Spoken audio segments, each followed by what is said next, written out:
വെഞ്ഞാറമൂട് കൂട്ടക്കൊലയിൽ വിശദ അന്വേഷണവുമായി പോലീസ്. കൊലപാതകത്തിന്റെ രീതിയാണ് ഞെട്ടിപ്പിക്കുന്നത്. ക്രിമിനലുകളെ വെല്ലുന്ന തരത്തിലാണ് പ്രതി അഫാൻ ഓരോരുത്തരെയും വകവരുത്തിയിരിക്കുന്നത്.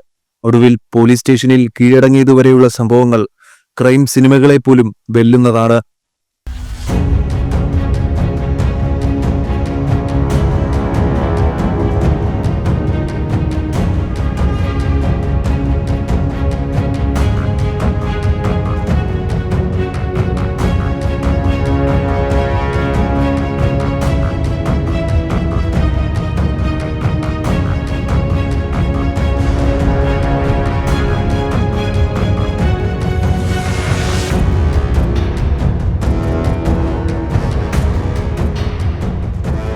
അതിക്രൂരമായാണ് ഓരോ കൊലയും അഫാൻ നടത്തിയിരിക്കുന്നത്. ഇതിന്റെ പ്രചോദനം എന്താണെന്നാണ് പോലീസ് അന്വേഷിക്കുന്നത്. ഷാരോൺ വധക്കേസിൽ പ്രതി ഗ്രീഷ്മ ഇന്റർനെറ്റിൽ പലതവണ പരതിയാണ് കൊലപാതകം ആസൂത്രണം ചെയ്തത്. സിനിമകളിൽ നിന്നോ മറ്റോ പ്രചോദനം ഉൾക്കൊണ്ടാണോ അഫാൻ ക്രൂരമായി ഉറ്റവരെ കൊലപ്പെടുത്തിയതെന്നാണ് പോലീസ് പ്രധാനമായും തിരയുന്നത്.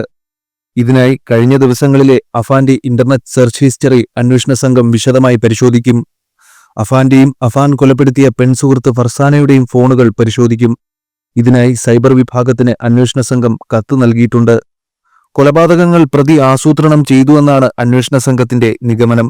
കൊലപ്പെടുത്തൽ ചുറ്റിക ഉപയോഗിച്ചത് ഈ ആസൂത്രണത്തിന് ശേഷമായിരിക്കുമെന്നാണ് വിലയിരുത്തൽ. ചുറ്റിക കൊണ്ടുള്ള അടിയേൽക്കുമ്പോൾ ശബ്ദം പോലും പുറത്തുവരാത്ത വിധം ഇര കൊല്ലപ്പെടും. ഇത് എവിടെ നിന്നെങ്കിലും മനസ്സിലാക്കിയോ എന്നും പോലീസ് പരിശോധിക്കും. എല്ലാവരെയും അഫാൻ കൊലപ്പെടുത്തിയത് ചുറ്റിക കൊണ്ട് തലയ്ക്കടിച്ചാണ്. എലിവിഷം കഴിച്ചതിനെ തുടർന്ന് മെഡിക്കൽ കോളേജ് ആശുപത്രിയിൽ ചികിത്സയിൽ കഴിയുകയാണ് അഫാൻ.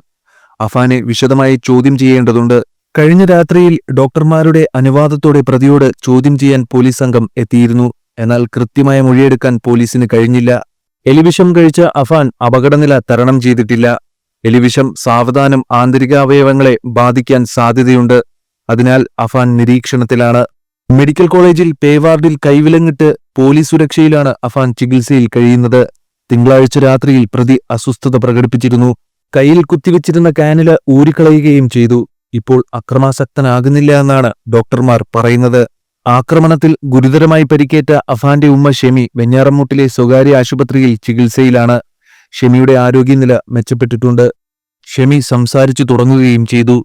ഡോക്ടർമാരുടെ അനുവാദത്തോടെ പോലീസ് ഷെമിയുടെ മൊഴിയെടുക്കും.